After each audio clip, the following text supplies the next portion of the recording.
Welcome to AQA Physics GCSE, topic P14 Light. This is lesson 2, How do we see colour? So our expected outcomes for today. For a grade 5, you should be able to describe the colours of objects in different colours of light. A grade 6, you'll be able to determine the appearance of a white object when it's illuminated by different combinations of primary coloured light. And a grade 7 is your ability to determine the apparent colour of a coloured surface when it's illuminated by different combinations of red, green and blue light.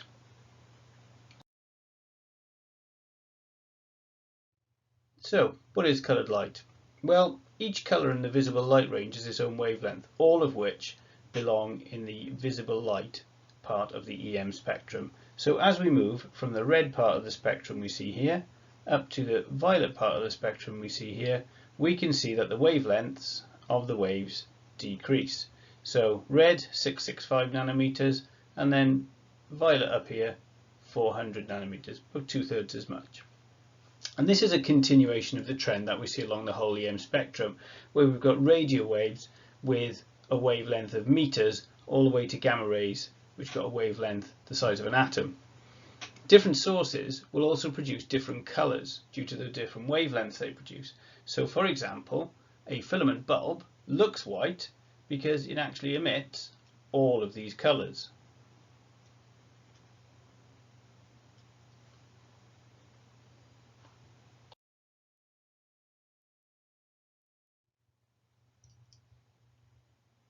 Now if we mix colours, then we should see different colours. So this is the idea of primary colours of light, and there are 3 primary colours of light in physics which are different to those you'll see in art. We've got green, we've got blue and we've got red, and the mixing of those colours will produce others. So if we mix the green and the blue, we will see cyan. If we mix green and red, we see yellow, and if we mix blue and red, we see magenta. It is important that you know these 3 primary colours and don't confuse them with primary colours we see for art, and that you are able to recall the colours we see from mixing. Of course, if you mix all 3 primary colours, then you get white.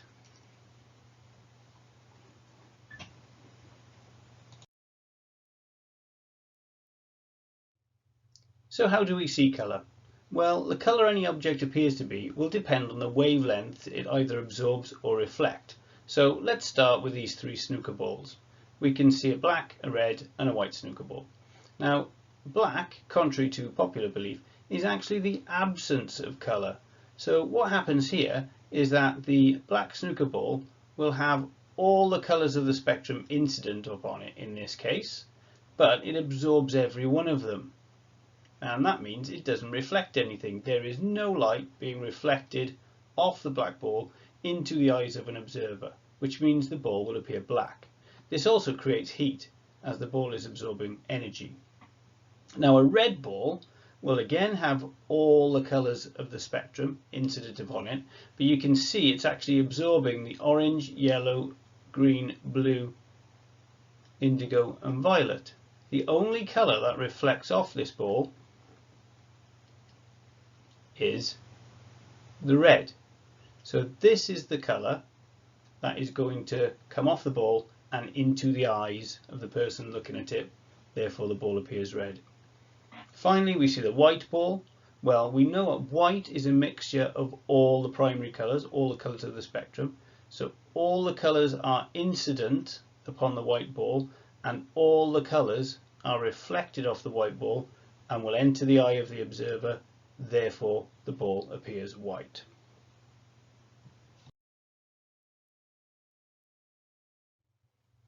Now where this starts to get tricky is how different objects appear in different light.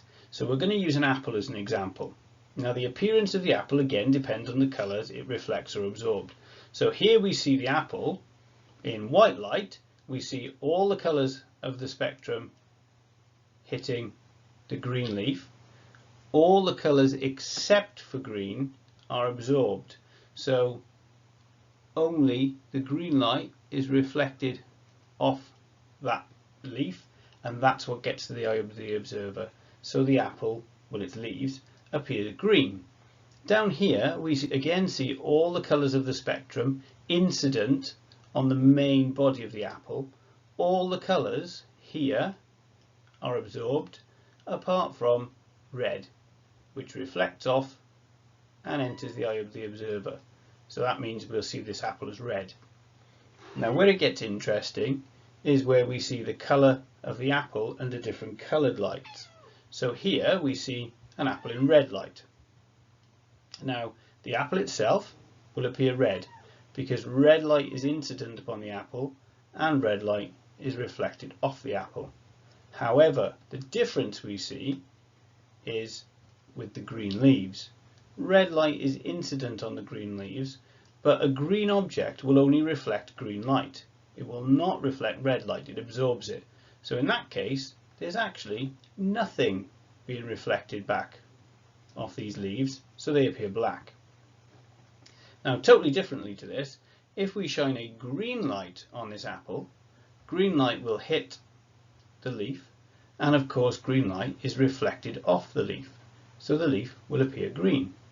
However, for the main body of the apple, which normally appears red, green light is usually absorbed. So when the green light is incident, it gets absorbed, and what we see from the apple is blackness, because no colour is being reflected off into the eye of the observer. And finally, we see an apple under blue light. So the blue light will be incident upon the green leaves. Green leaves, of course, only reflect green light, so there's going to be no reflection of anything here. The apple leaves will appear black, and the same will be true of the main body of the apple. The apple should appear red, which means it only reflects red light. In this case, the blue light is absorbed, and that means, of course, that nothing is going to reflect off this apple, and we're left with a black looking apple. It's not really black, it's red. It just appears black because it's not reflecting any red light.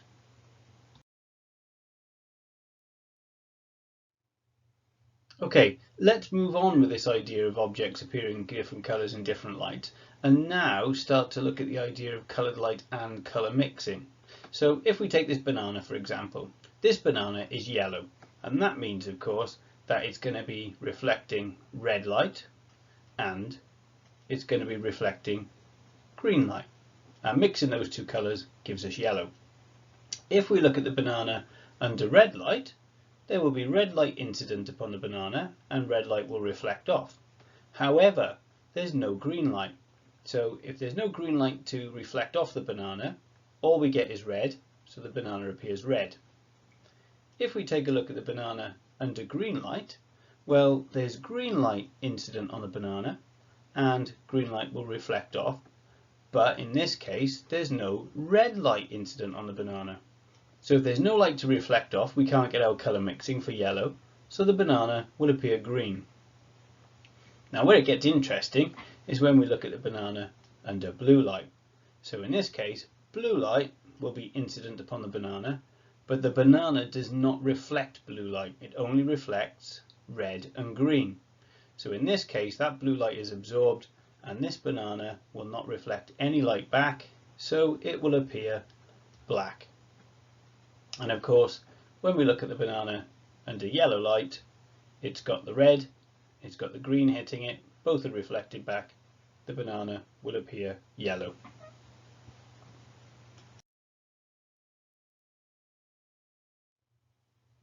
Next, we're going to take a quick look at filters and how they work. So filters are materials that will allow some wavelengths through them but absorb others, and this will determine the colour some objects appear to be through them. So if we start with the red filter, we can see here that the red filter has blue light, green light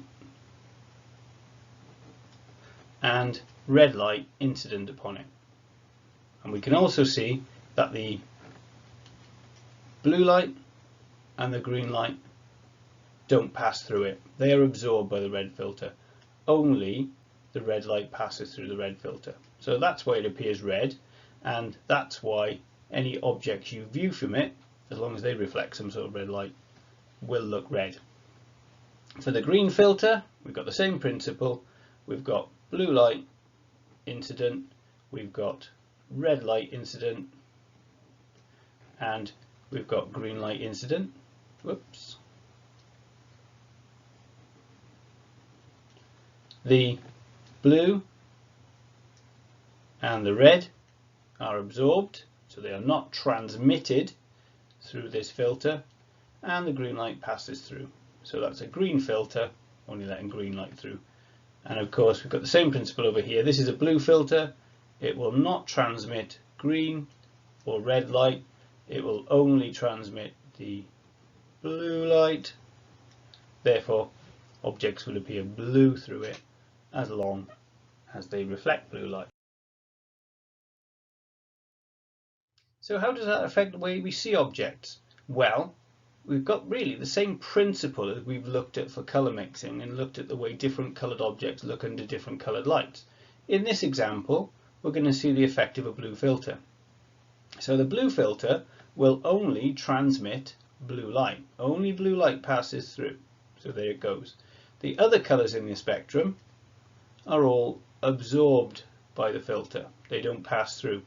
So if that blue light comes through here and it hits this red object, well, this red object will only reflect red light. So that means when the blue light hits it, the blue light is absorbed, nothing at all is reflected off the red object, so to the person's eye it appears black.